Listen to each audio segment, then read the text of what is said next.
Detective Carnby, where did you go? I was just talking to Dr. Gray. You disappeared. No, it's not what you think. Have you found anything strange going on here? Yes. Everyone is being incredibly evasive and I can't figure out why. No, I mean something you can't explain. Paranormal, even. Detective, I really need you to get yourself together. I can't do this alone. Forget it. I'll figure it out.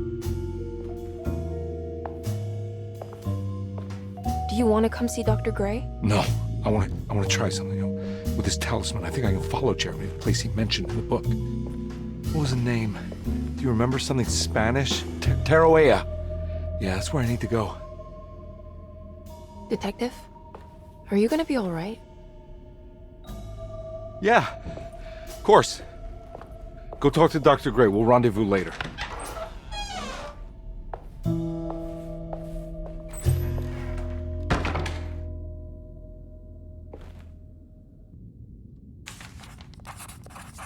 This talisman brought me back from the French Quarter in the blink of an eye.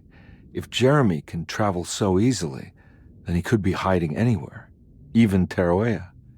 If he can do it, so can I. I just need to figure out how the talisman works.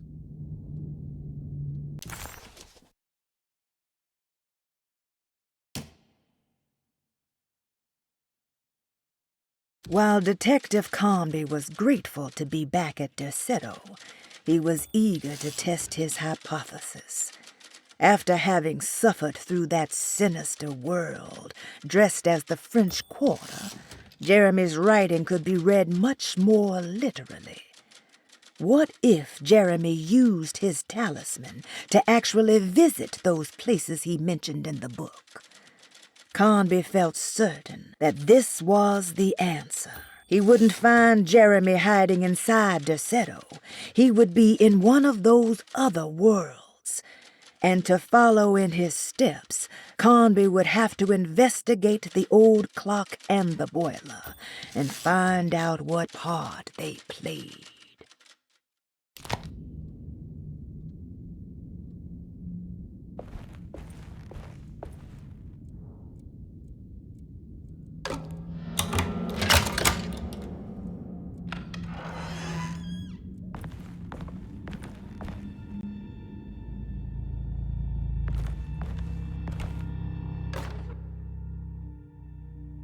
Saw your notice in the boiler room. You should know Mr. Chance won't be coming back. I got no business being in there myself, but you can take a valve from the wine cellar if you want to try to stop the steam pouring out. Be careful.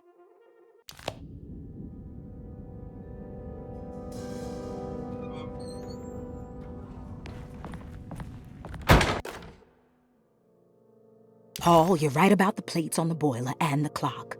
They have been sabotaged, and I think I know who did it. They have something to do with Jeremy's episodes and how he seems to disappear at night. Right now, it's important that you keep an eye out for any of the pieces. I want to find out if I can repair the plates. Let me know if you find any of them. Lottie. Tell Lottie to take a look at the well in the kitchen garden.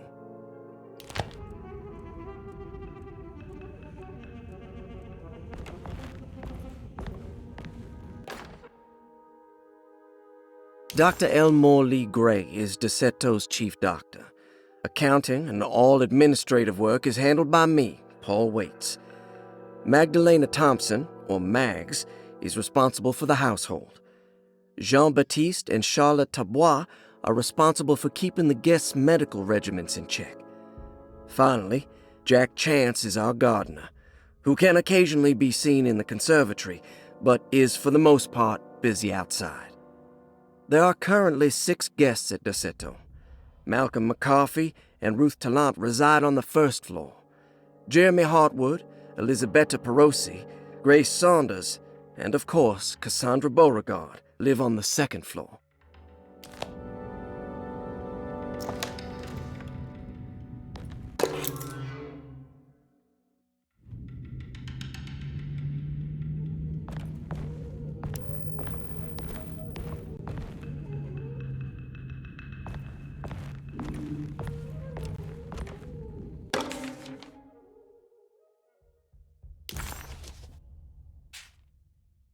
Cassandra Beauregard, the beloved author. Very exciting, isn't it? What do you want to put down for reason for admission? What her agent told us. Cassandra suffers from writer's block and needs to finish her moving picture script before the end of June. Mr. Chardot suggests Cassandra's heavy use of barbiturates is holding her back and risks ruining her career.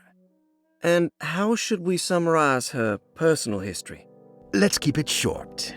Cassandra Beauregard is a beloved crime author who managed to pull herself out of poverty and into stardom. 5 years ago, she tried killing herself by jumping off a balcony. The incident left her a cripple, and now relies heavily on her wheelchair. And for diagnostic impressions? Cassandra suffers chronic back pain following her suicide attempt.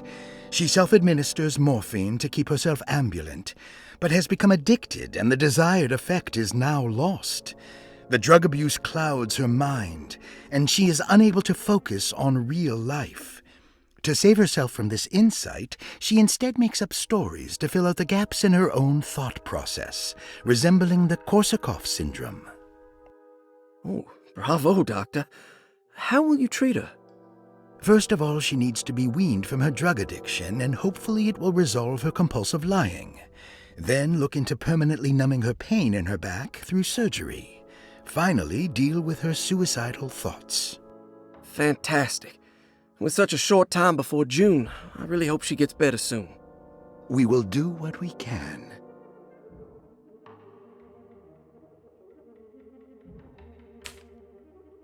Grace Saunders, 11 years old. Reason for admission?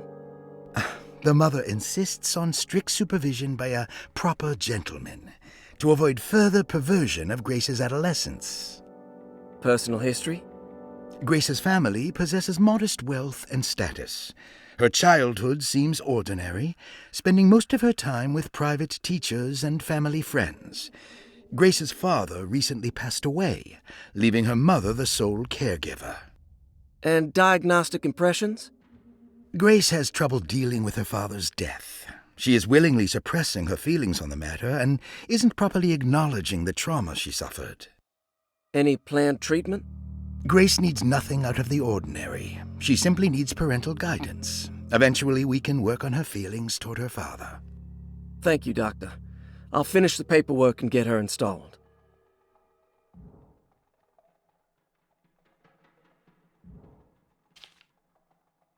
Malcolm McCarthy, 54 years of age. Reason for admission? McCarthy admitted himself to Derceto, stating simply that he needs some damn rest. And personal history? McCarthy claims he used to work as a lawyer in Baton Rouge, but says he can't go into details because of some legal dispute. His background remains largely a mystery, except for the occasional clue that he drops in conversation. Huh. And diagnostic impressions? McCarthy is an anxious man and an alcoholic. He often tells half-truths due to some deep-seated inability to trust other people. And how will you treat that? McCarthy will take some time to open up. Spending time with Jack's dog or the child should be good for him. Their harmless nature will help build his sense of trust. Thank you, Doctor.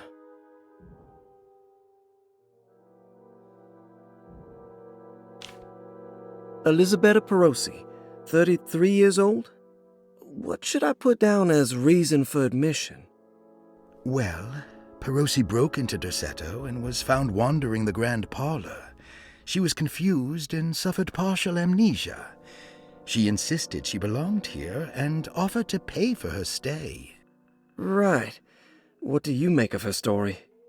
Perosi claims to have been a member of the Astarte artist colony some 20 years ago, a claim that seems contrafactual due to her young age. She looks to be and even thinks she is 33 years of age. That would make her a child at the time. It seems fair to say that Perosi's story is untrue, deliberately so or not. Diagnostic impressions? Do you have anything? Perosi's story is peculiar because she retracted her story about the artist colony. She no longer claims to be the same person as Elisabetta Perosi, However, my staff's research has confirmed there was a Perosi at that time who was in her early 30s. I suppose this case will take some time to investigate. How will you go about it? I wanted to contact the real Perosi, but it seems the whole colony disappeared one night. September 29th, 1915, during a hurricane. I will have to take it slow and figure out what this spell of impersonation could have been. Oh, I'm sure it will all clear up eventually. Thank you, Doctor.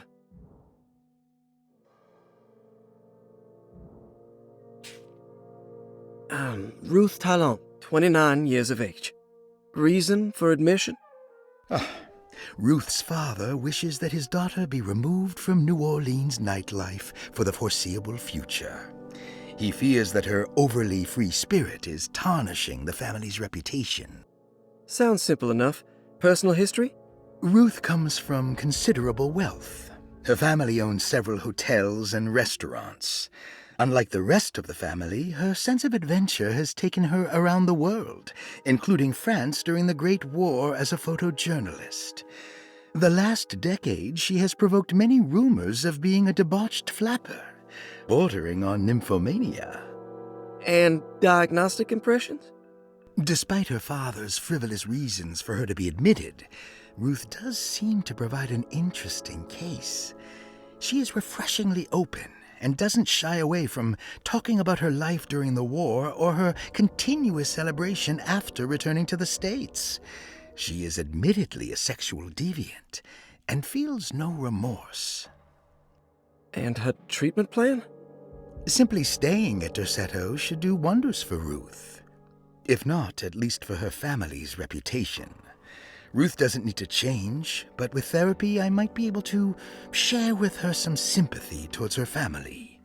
I doubt she will settle down and become as dull as the rest of them, but at least she might try to be more discreet in the future.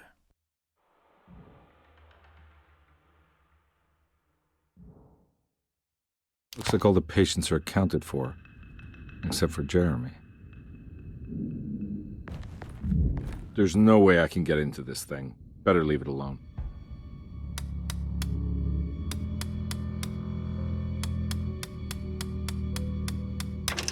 Hey, what do you know? I guessed the combination. Ah, Detective Carnby.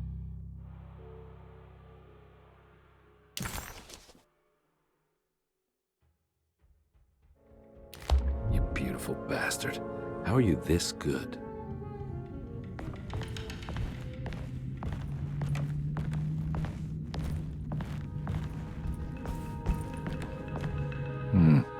I need the key.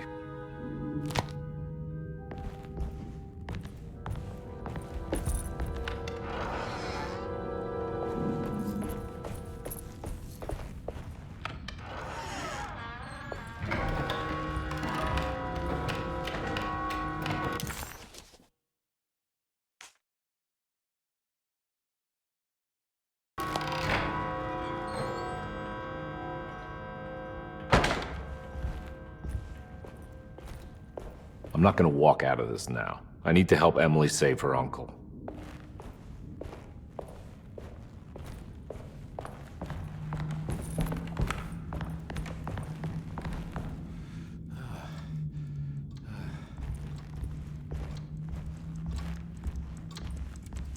Wow.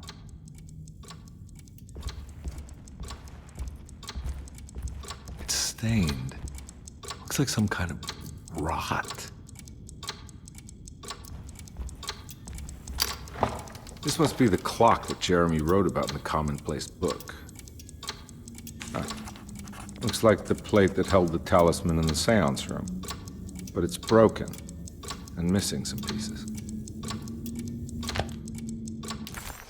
If it wasn't for the collection of peculiar statues, the old astronomical clock would draw every eye in the room. To Carnby, it wasn't the intricate clockwork that stood out, but the odd-looking plate on the inside.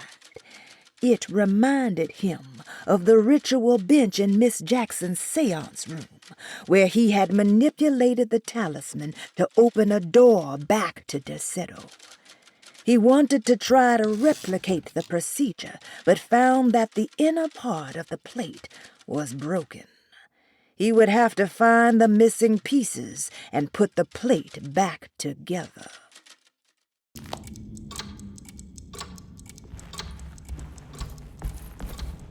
I need the key.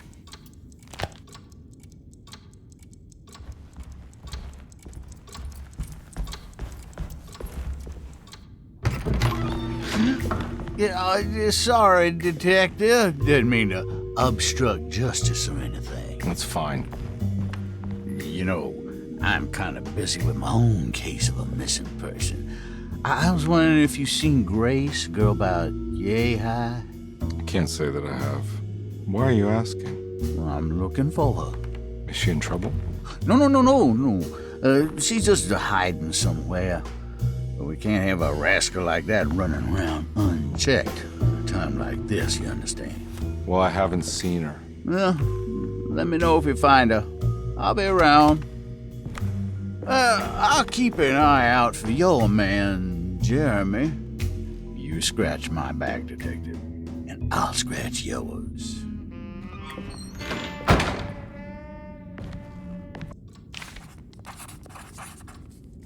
McCarthy reminded Detective Carnby of an old barfly he used to know. He detested him. There was no getting around it. McCarthy was going to have a hard time getting on his good side.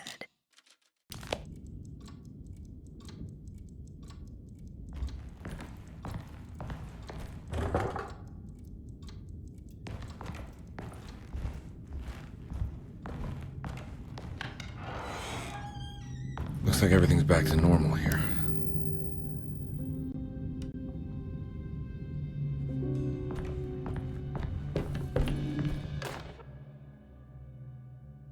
Emily's here.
Huh.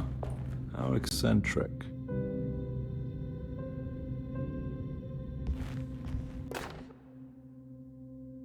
I did it! I crossed the thresholds to my intended destination without a focusing device. My talisman now knows these roads, and I have no need for the plates. I can find my way to Lafayette as easy as I find my own room. I visited the grave of my father and seen the oven waiting for me. Thank you for opening these doors. I now must summon my courage and go back to that hateful mound outside the oil rig. I hope you'll be feeling better when I return. Jeremy.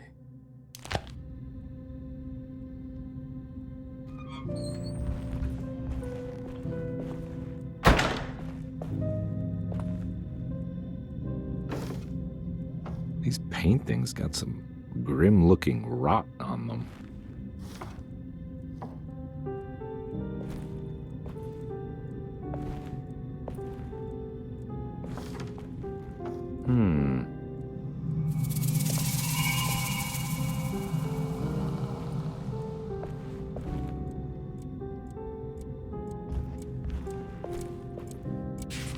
The Astarte Artist Colony.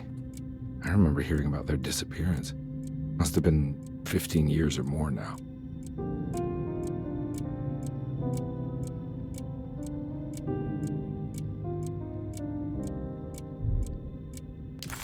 The simple astrology cipher was a favorite among the artists who lived in the house 20 years ago. They easily turned into numbers when needed, but also acted as signatures for the members, as there were only 12 of them.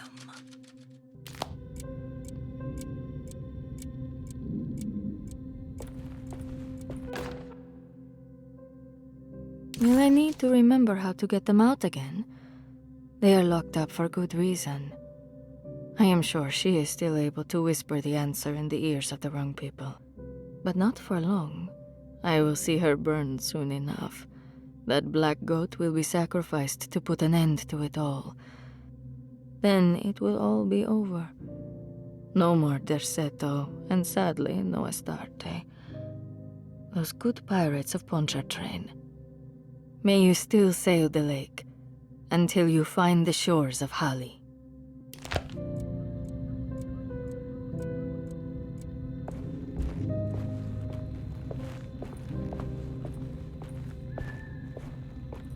What are these symbols? Looks like alchemy, or star constellations.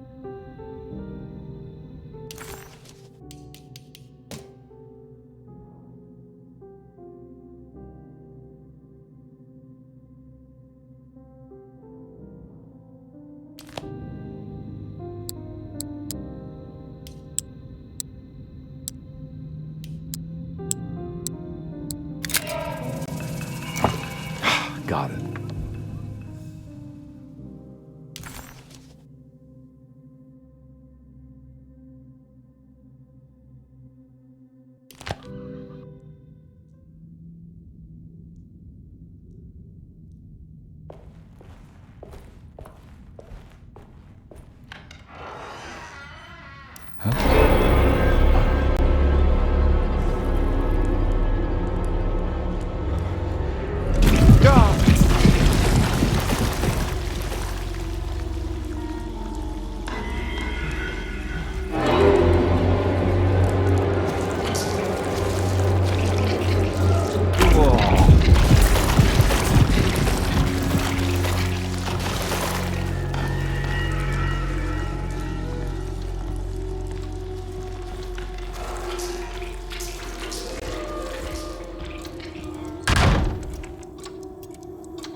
Detective Carnby had a hard time understanding what had happened.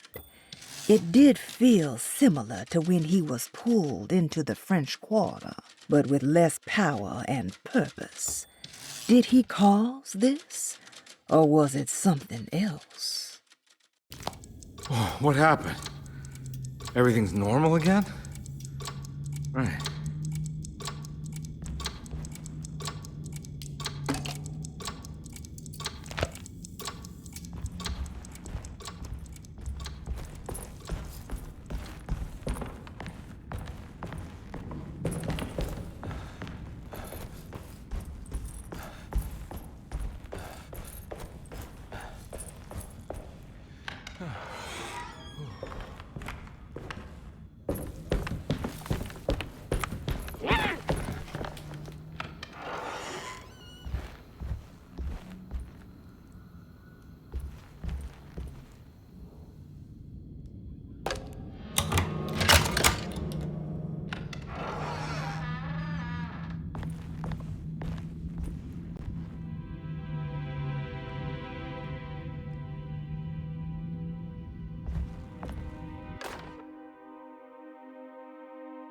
Lost Plantations of Louisiana, Thierry Briclot, 1917.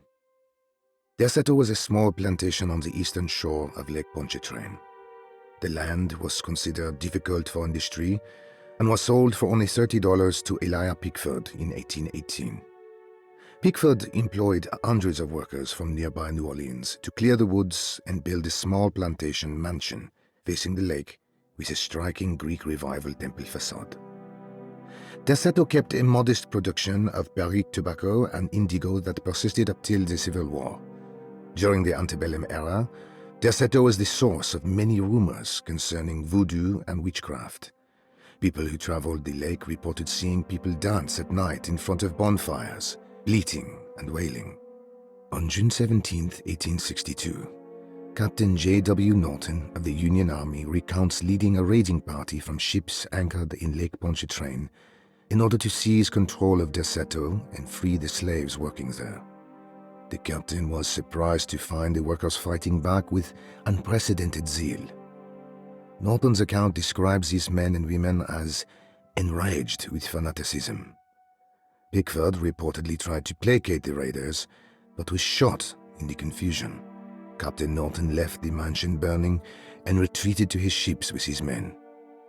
Derceto was left in ruins for several decades. The ownership of the land was long disputed and returned to the Ledoux family in 1901. Several police reports were filed during the following years as the Ledoux tried to get rid of a camp of squatters on their land. The police made several visits to remove the trespassers, but the people kept returning.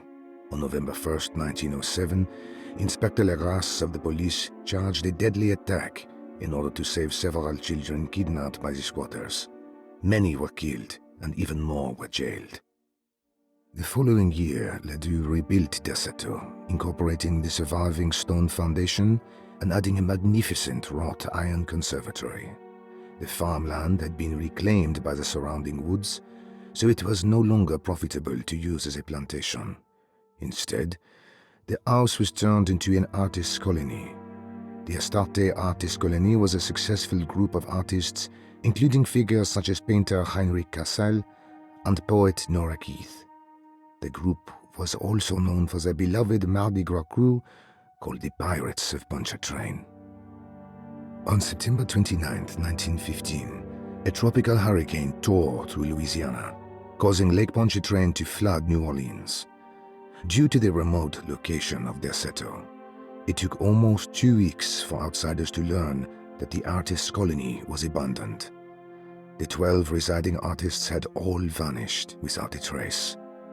The empty mansion of Derceto still stands on the shore of Lake Pontchartrain, with much of its temple facade intact.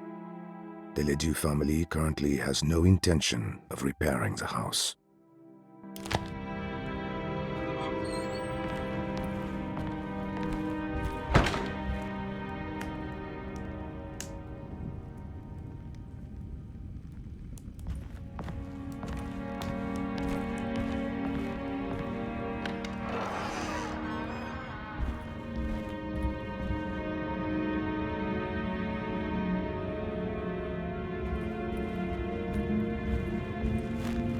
Now we're talking.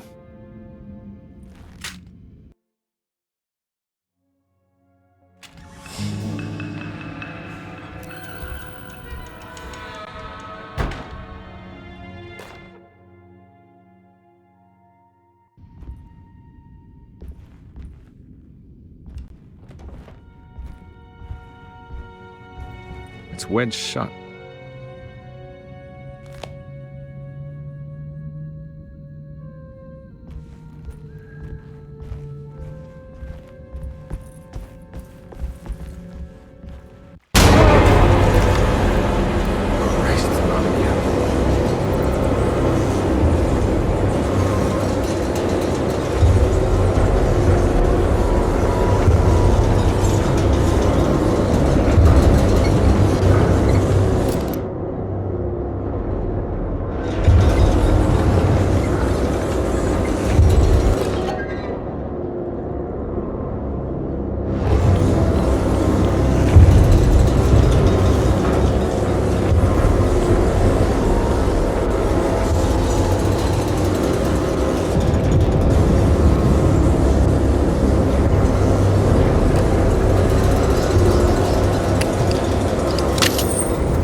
hell is going on?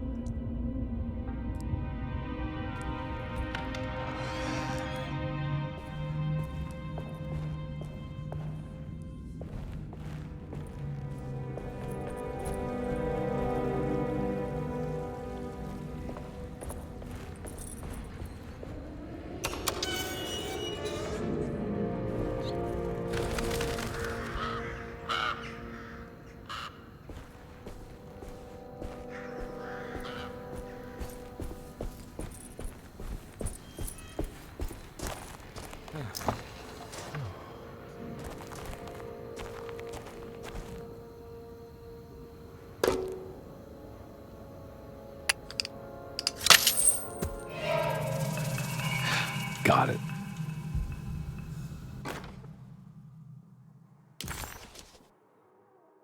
Hey.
Huh? What?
You know, Mr. Waits, I saw a piece of the plate that Liza broke. I think she's been hiding them. She's not very good at it. She just chucked it into the little room with all the tools behind the boiler. I left it there. I didn't want to embarrass her by picking it up while she was looking. We went upstairs instead and played backgammon. I let her win, because she's so unhappy. The piece looked like the one on display in Cassandra's room. You know about that one already, right? Or is your eyesight really that fuzzy? I hope you don't feel bad about your glasses. You only look stupid when you squint. Maybe if you had more eyes, you would see these things. I wish you had all the eyes you needed. Your best and favorite guest, Grace. It's stained. It's like some kind of rot.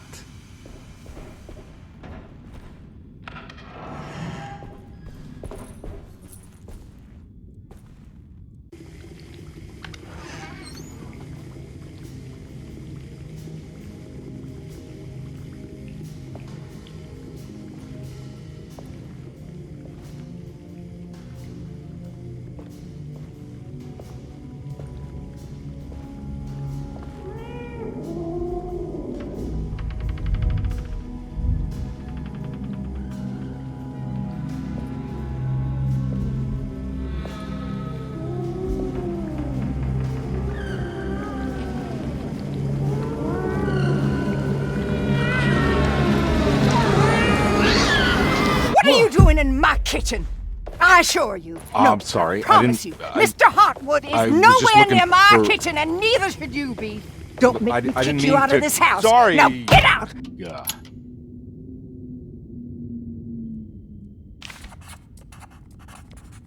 Carnby was in shock, but also a little embarrassed. The housekeeper was furious to find him searching through the kitchen and had run him out of the room. There was something strange going on with her, but it didn't feel connected to the case, so he decided to stay out of her way.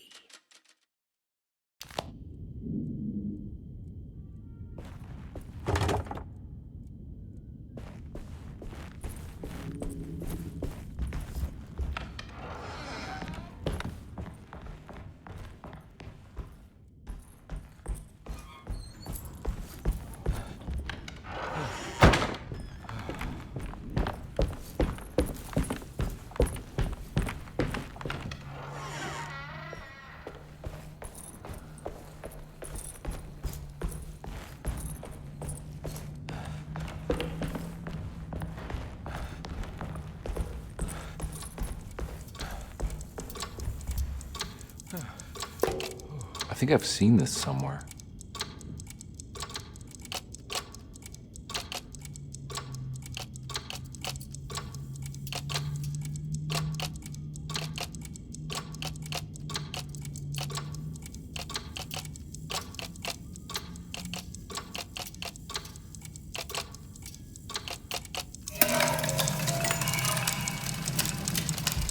I think the clock broke. Or maybe it just stopped at a very precise place.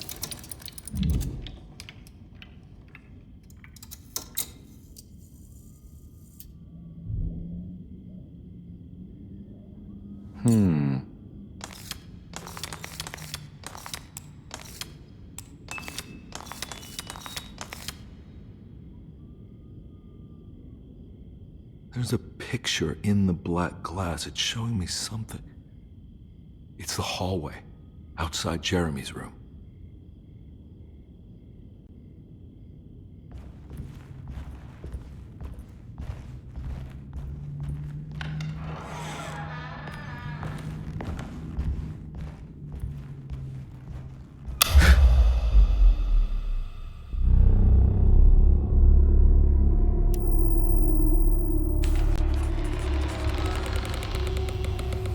As his pride faded, Detective Carnby was left with a feeling of unease.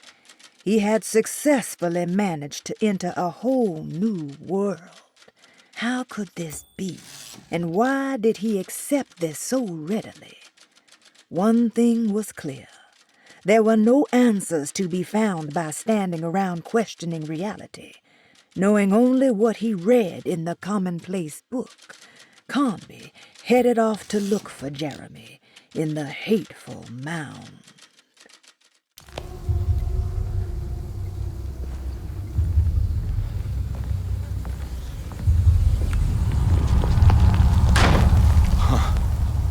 I made it.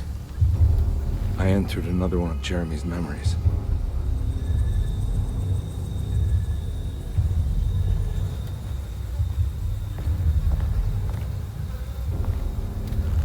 Ugh.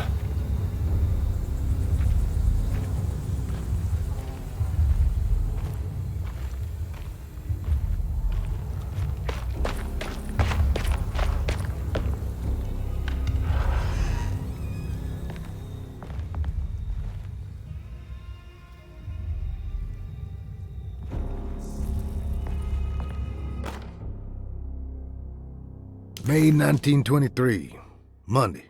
All okay, ready for delivery. Maintenance, oil pump must be serviced. Any tampering causes large spills unless properly forestalled. Tuesday, shipment delayed but delivered. Maintenance, service bridge close to broken. Wednesday, prospectors reluctantly agreed to show the burial mound to Mr. Hotwood, a painter, who read about our finds in the papers. He means to return tomorrow and try to find a way inside. Thursday. Mr. Hotwood's efforts delayed. The workers seemed nervous about his presence. Hartwood promised not to return to the compound. Instead, he has taken up an offer by L'Officier, the riverboat captain, who means to pilot him to the site tomorrow morning. Hopefully that's the end, and work can resume. Maintenance. Bridge from the oil tower to the bayou has collapsed. Sabotage suspected. This is the devil that guides us now. Huh.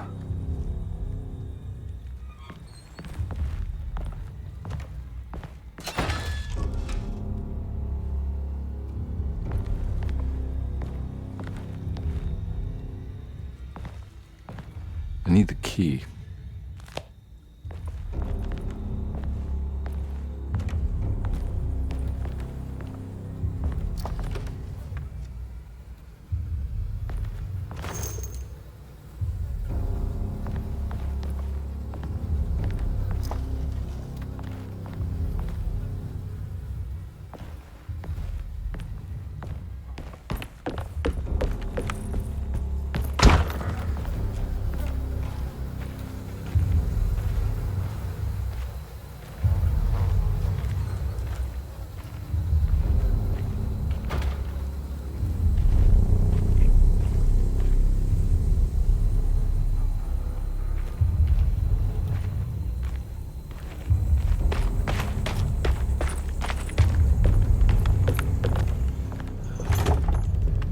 Locked.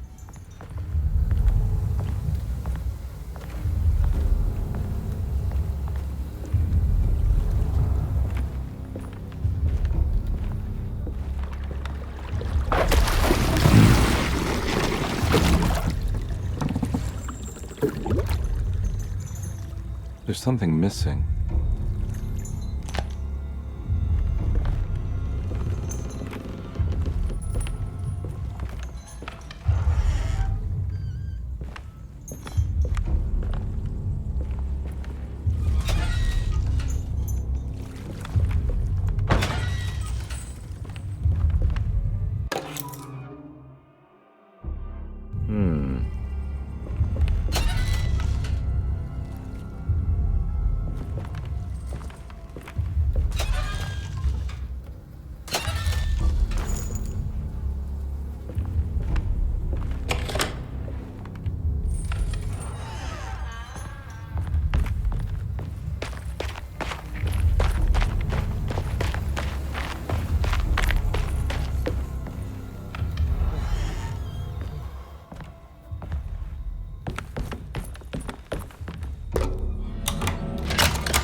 Got it.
pretty weak. I just need something to break it.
be a way to get to the other side.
Fall to your death, go up in flames.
It's the hateful mound Jeremy talked about in his book.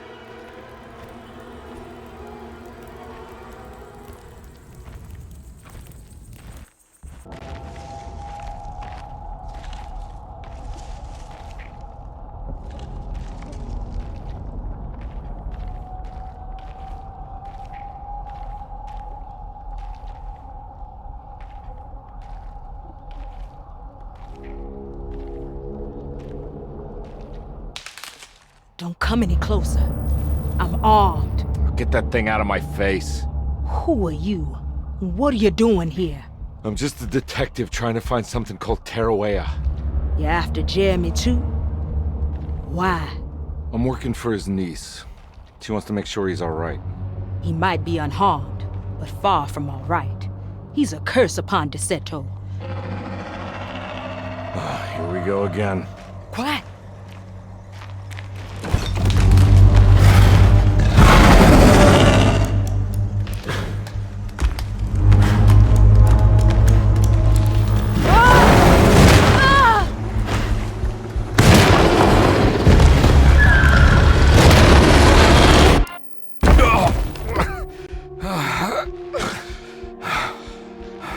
Oh, Christ in heaven.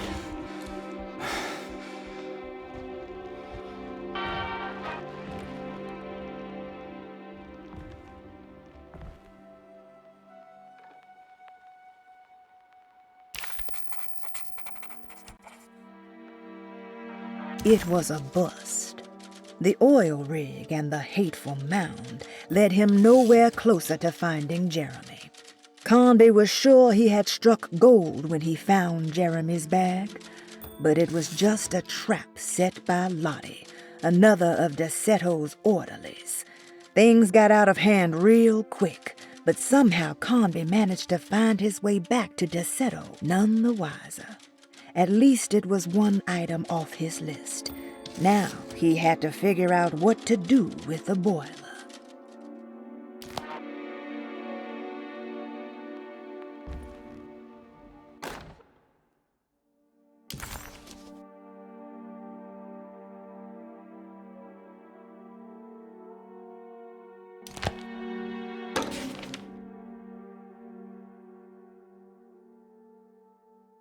Reflections on the Power of the Verb in Certain Texts by Juan Luis Jorge.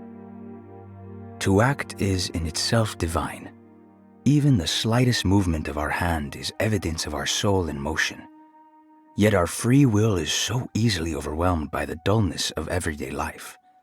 Our actions become rote and rigid in spite of luxury and comfort.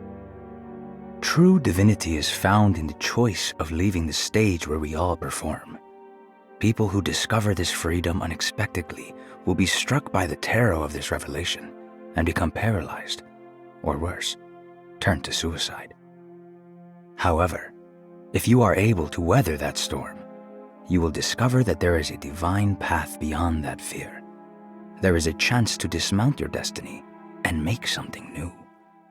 Something that hasn't been planned for or predestined. There is difficulty in explaining this type of acting as it transcends our everyday choices. This isn't some banal decision choosing one career over the other, or even who I should marry.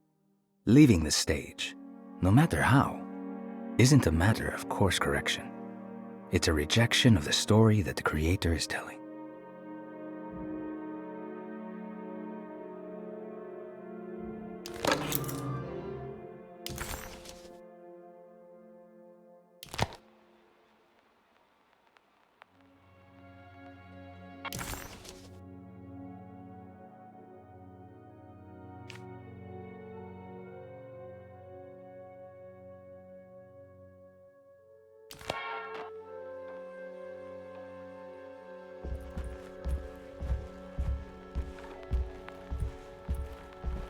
It's wedged shut.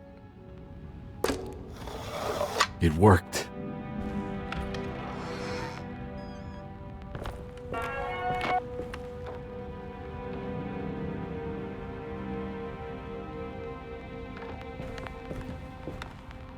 don't think I have everything I need.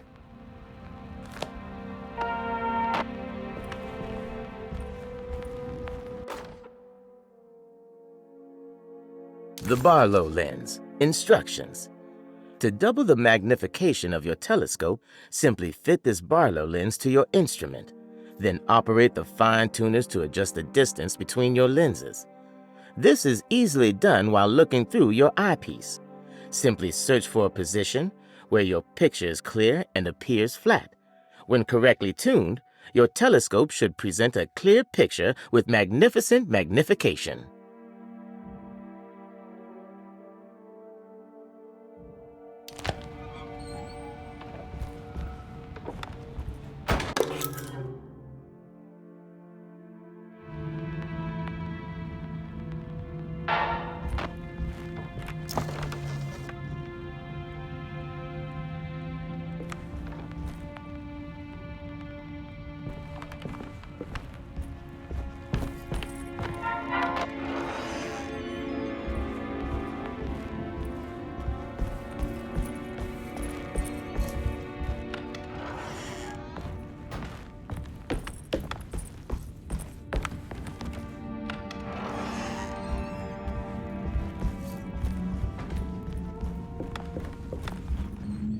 It's wedged shut. It worked.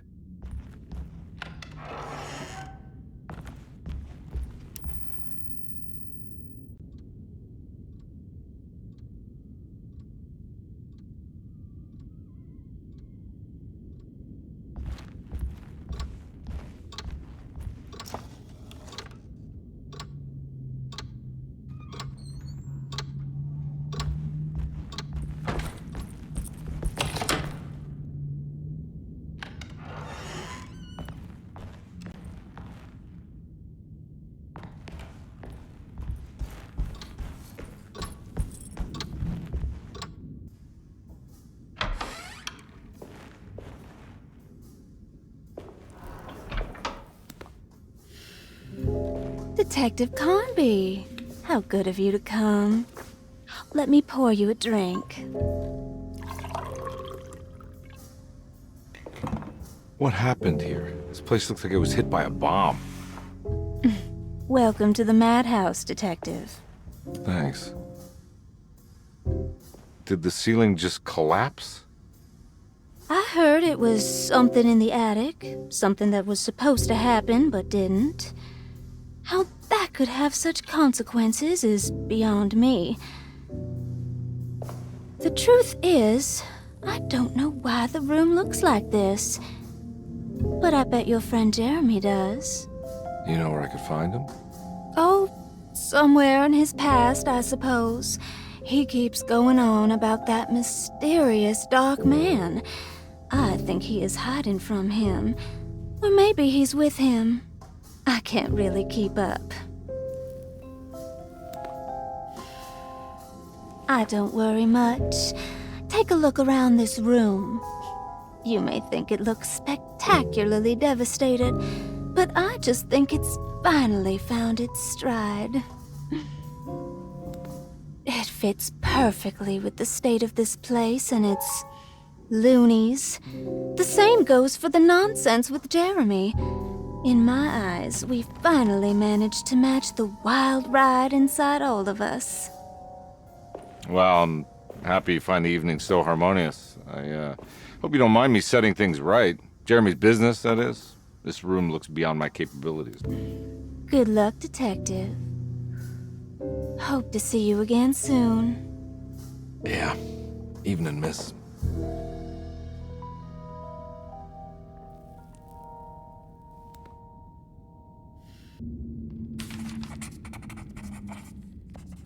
Ruth seemed like a handful. Her talk about Jeremy and the Dark Man made it sound like she might know something of importance. But ultimately, it felt like a dead end.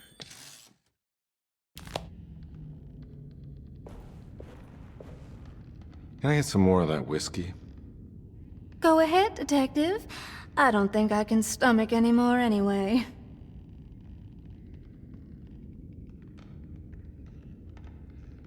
Am I bothering you?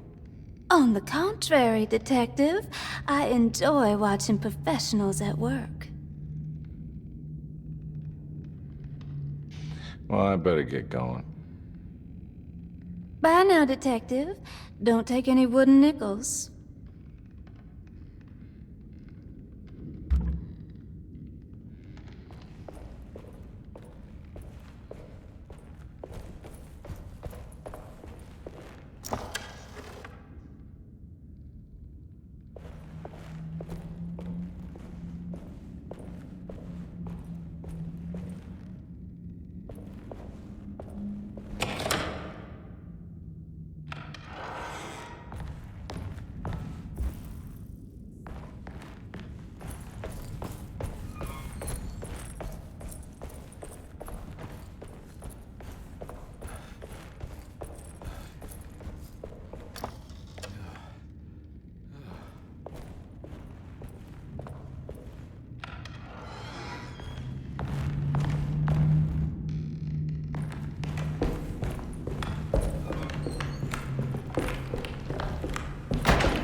I need the key.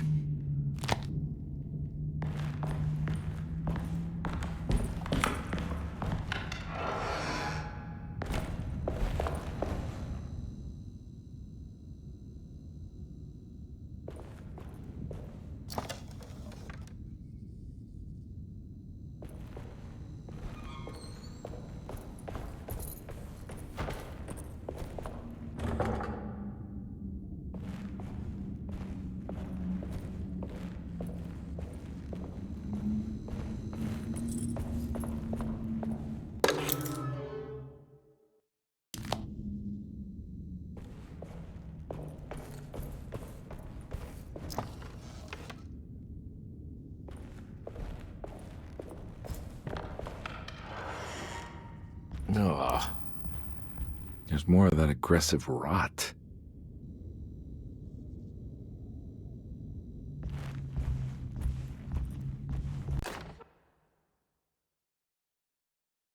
On the commonplace of evil,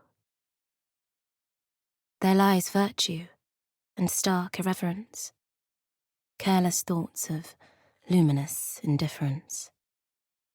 But blame not the beast we once were, which science so often wished to refer. Not the wicked full of sin, it is you who stand and grin. All our good intentions aside, whereupon we build our pride. Sunless solitude, follow not this corrupting light. Prophets of confidence always crashes out of sight. Hear me, for we all bear this mark. Thus we must remain alone in the dark.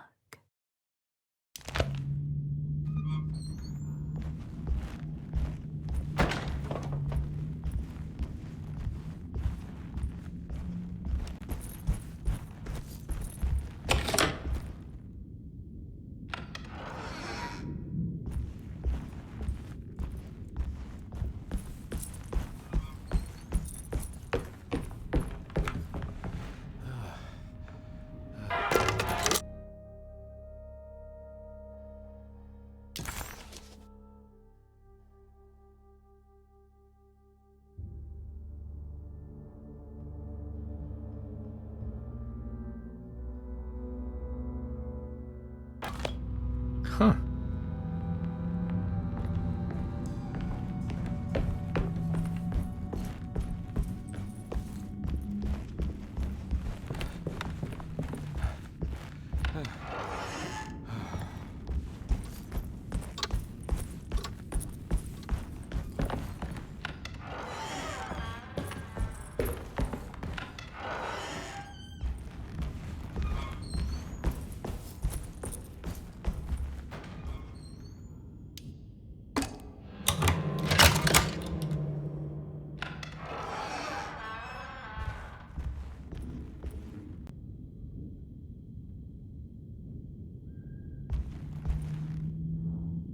There's something missing.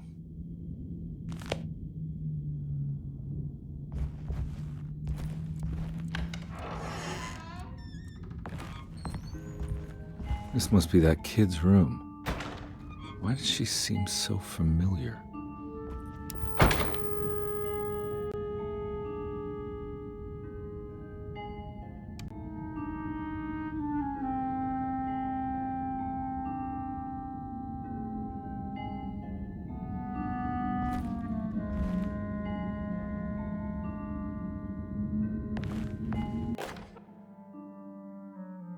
Don't you worry, Grace. Go play your game, bleat and bellow with the others. I won't be jealous. There will be more masquerades. However, I would love it if you would finish my mask for the feast. With love, Ruth.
What you got there?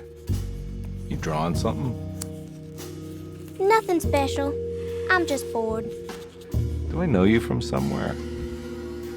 I remember you, Mr. Carnby. From where? Don't touch that. Cassandra wouldn't like it. She wouldn't like it at all. Do you know where she is? I'd rather not talk about it. It makes me upset. Besides, she'll be back after the Feast of St. John. You think? Yup. It's all on the page, Mr. Carnby. And many of them that sleep in the dust of the earth shall awake, some to everlasting life, and some to shame and everlasting contempt. All right. I'm gonna go now, if that's okay. I don't like to stay too long in the same place. Mr. McCoffey might find me. Hey. Is he mean to you? Not everyone needs to be saved, Mr. Carnby. You should know that by now.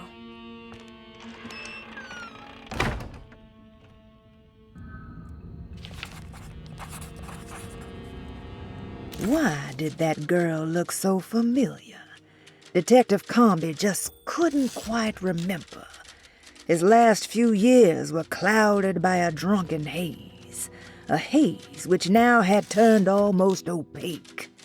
Considering their shared past, Grace had every right to feel slighted, but it wasn't in her nature. She was amused.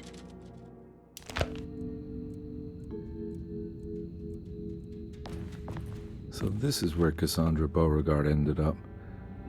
For some reason, I thought she died years ago. Miss Beauregard, I picked up your medicine at the post office today. As you understand, it needs to be administered by the orderlies for your safety. I've put the box in Lottie's room for now, and I'm sure she will find you as soon as possible.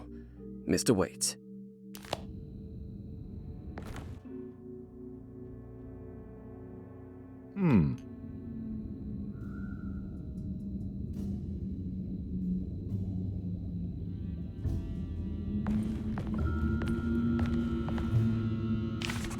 There's more of that rot again.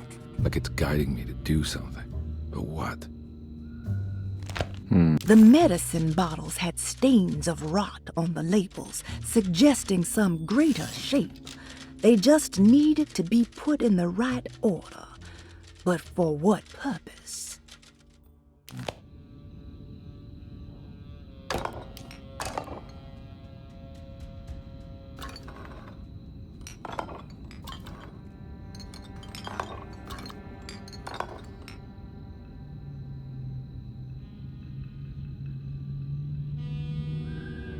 Huh.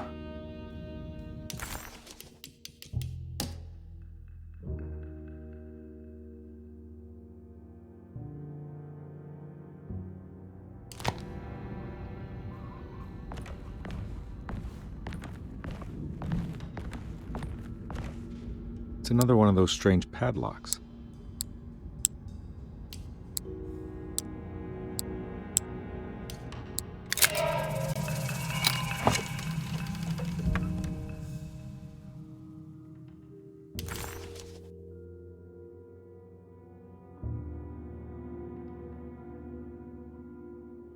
It's another piece of broken plate.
Huh.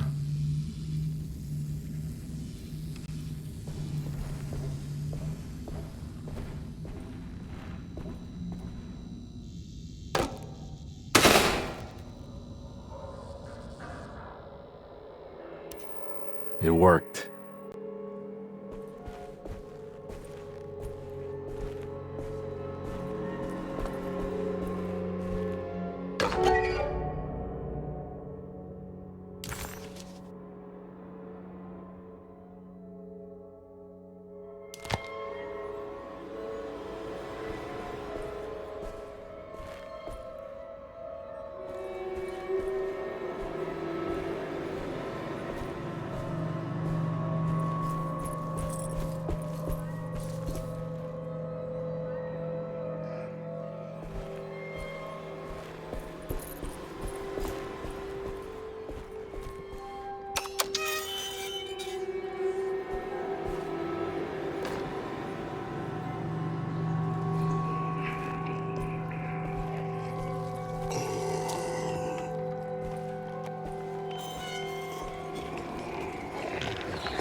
Jeremy?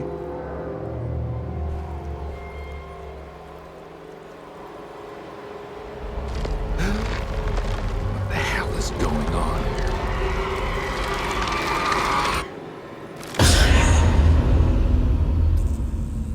Where's the body? Carnby didn't know what to make of the grotesque vision of the dead clerk. Was he dead, or was it all fiction?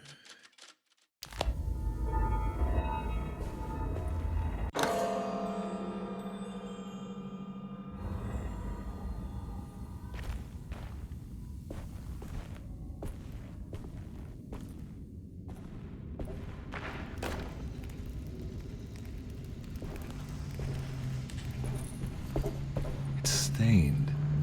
Looks like some kind of rot. It's another plate for the talisman.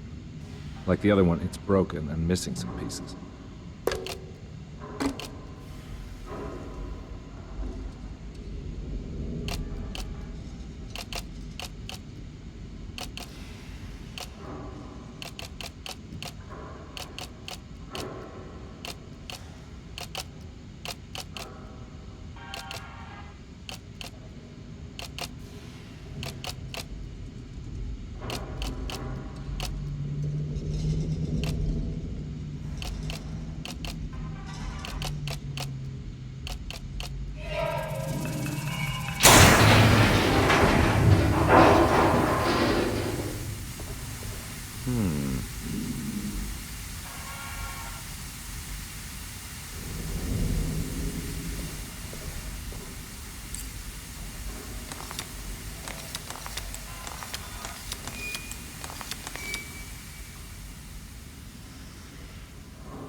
Black glass is showing another room.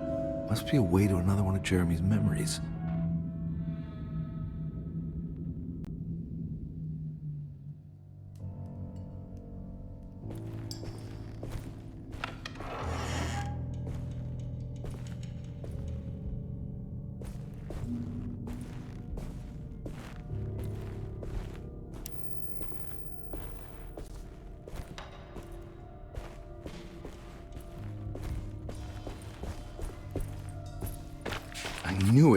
I knew it would work. You're getting good at this, Carnby. Maybe a little too good at this.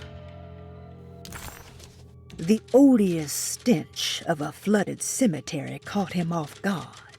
It was one of the many things that clued Detective Carnby in on that this place wasn't the real thing. This was some nightmarish surrogate, patched together by Jeremy's tattered memories. This is why we bury above ground, he thought, and set off to find the chapel that Jeremy had mentioned.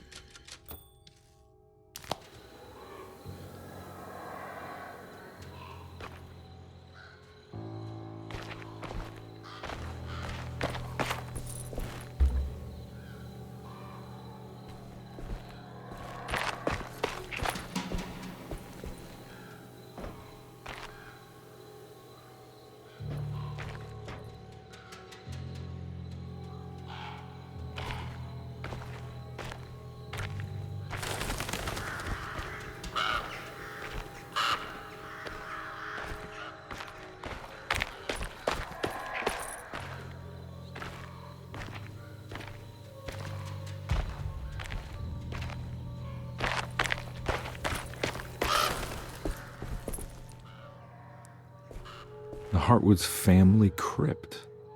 Emily's family must have deeper roots in New Orleans than I thought. I figured she was a Yankee like me.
What's this?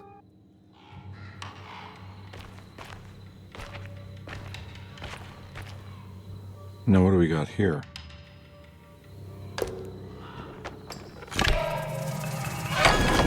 Got it.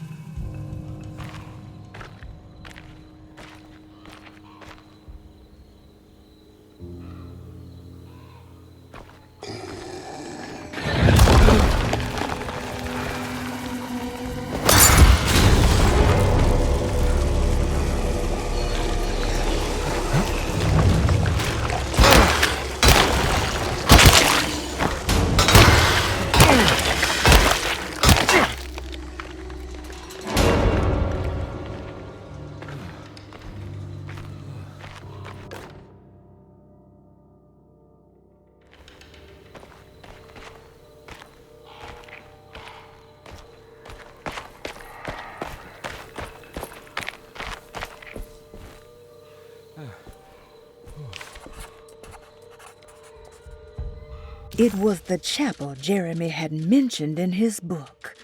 With a bit of luck, soon Carnby would be able to catch up with the old man. He just needed to find a way inside the chapel.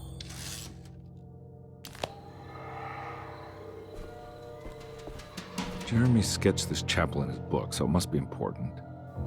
Looks like I'll need more medallions to open it, though. I don't think I have everything I need.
many of them. I gotta get out of here.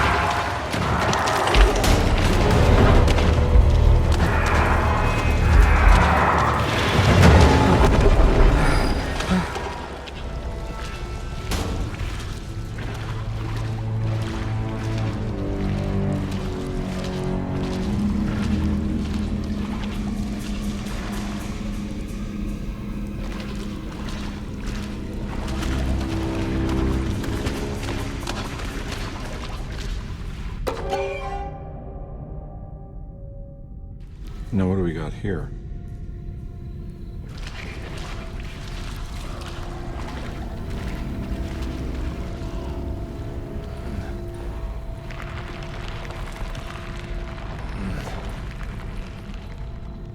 Huh.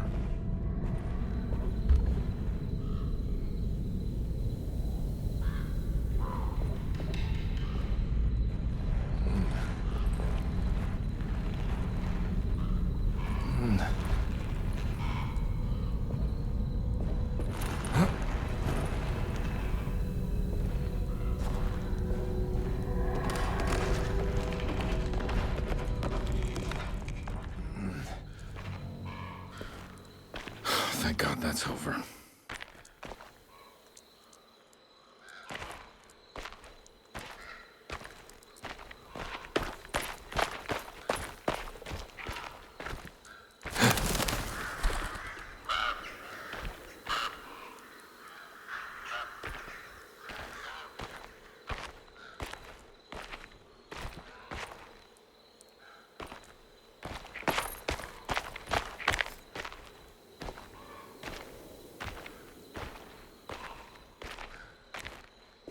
This doesn't look good.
Please don't touch her.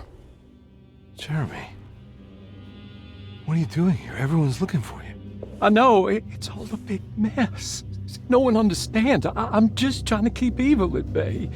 Just for a little while longer. You've got to come back with me. Your niece is waiting at Derceto. Emily? Why would you... My letter. Keep making it worse. What is going on, Jeremy? How is any of this happening? I made a terrible promise with someone. The Dark Man. Who is he? No, don't say his name. He can hear us. He's always listening.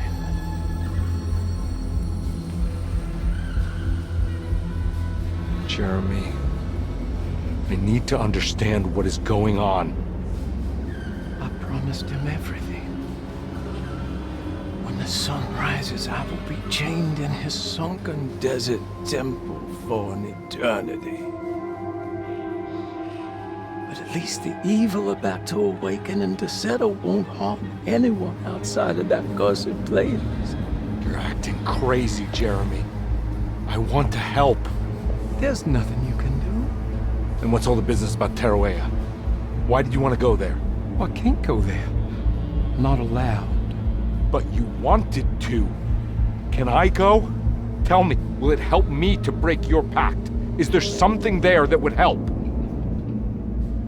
Why would you give me hope? That's so cruel. Okay, sounds like we're onto something here. What should I— Look out! Behind you! Run! Don't let him take you!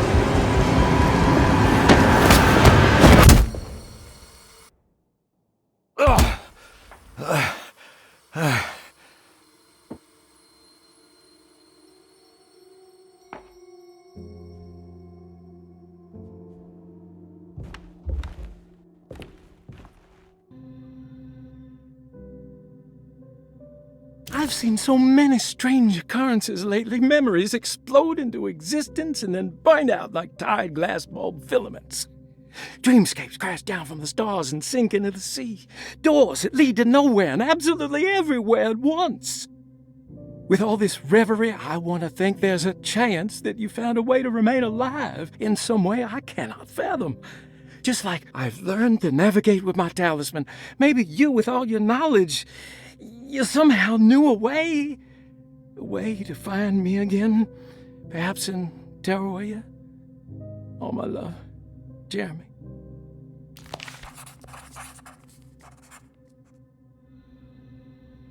Jeremy didn't want to be saved. He felt the need to honor some deal he made with an entity called the Dark Man. Carnby wanted to think it was ridiculous, but a brief encounter with that unbearable gloom had shaken him to his core. Carnby had seen a lot of bad things in his life, but he had never before been this terrified.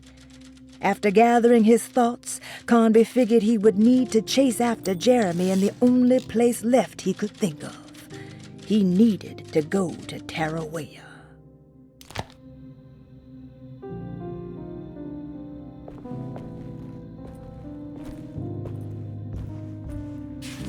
She's dead. No matter how she died, she looks peaceful now. Perosi's body looked unharmed. Carnby couldn't figure out how she died, or why this wasn't a bigger upset to the people at Derceto.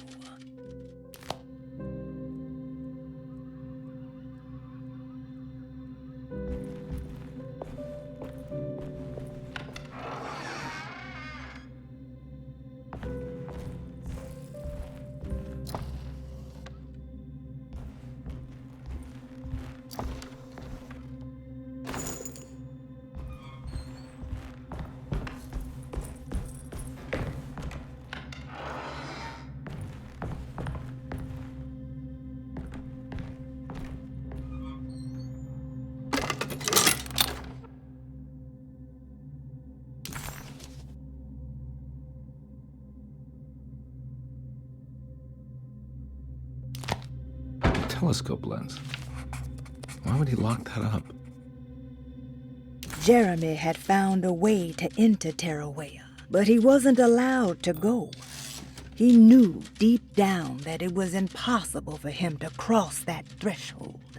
Instead, he hoped that Perosi would go in his place and burn his library to the ground so he could start again. But she never got the chance. Perosi had her own problems, her own demons, and she died suddenly one day without warning. Holding the telescope lens in his hands, Detective Carnby suspected what it was.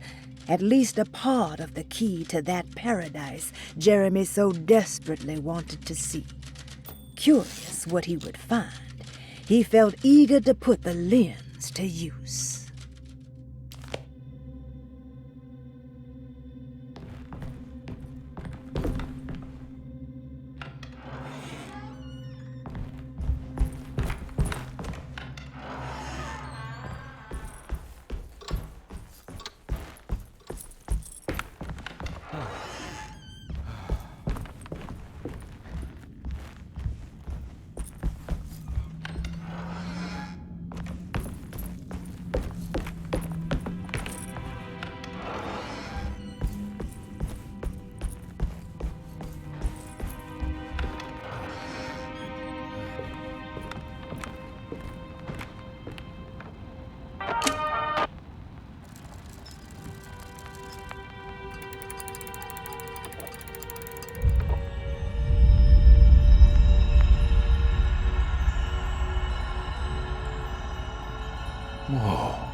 What's going on?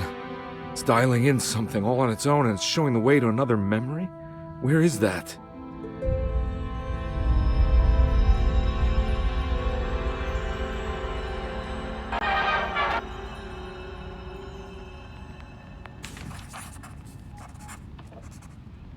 Another world seeping into Derceto. Was this a taste of that mysterious Terrawea?